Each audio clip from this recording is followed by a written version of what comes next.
महिला रिजर्वेशन। एक गांव में दो दोस्त थे, अर्जुन और मीरा। दोनों होशियार, दोनों मेहनती। गांव की पंचायत में एक पद खाली हुआ। अर्जुन को 5 साल में गांव की सेवा की थी, मीरा ने 3 साल। लेकिन सरकार का नियम था, यह सीट सिर्फ महिलाओं के लिए है। महिला जीत गई, अर्जुन बाहर। अब सोचिए, क्या ये अर्जुन के साथ न्याय था? क्या अर्जुन जीवन में न्याय के सिद्धांत के प्रति ईमानदार होगा?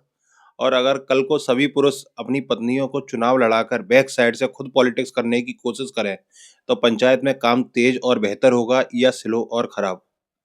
इस सब में नुकसान किसका होगा? गांव का, यानी हम सबका। संविधान कहता है हर नागरिक को समान अवसर। रिजर्वेशन का मतलब था जो पीछे रह गए उन्हें आगे लाना।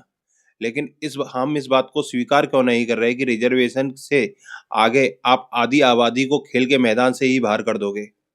दोनों पार्टियों को वोट के लिए महिलाओं को खुश करना चाहती हैं, और ये करना भी चाहिए।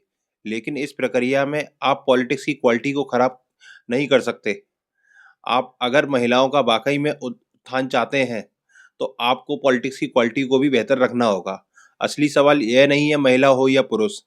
असली सवाल यह है कि हम क्वालिटी से कॉम्प्रोमाइज़ कर रहे हैं, कम कंपटीशन को ख़त्म कर रहे हैं, जबकि कंपटीशन ही क्वालिटी को इम्प्रूव करता है। हमारे सामने जो समस्या है वो महिलाओं की संख्या को संसद में बढ़ाने की है। अगर राजनीतिक दल इसके प्रति वास्तव में ईमानदार हैं तो नियम बनाएं।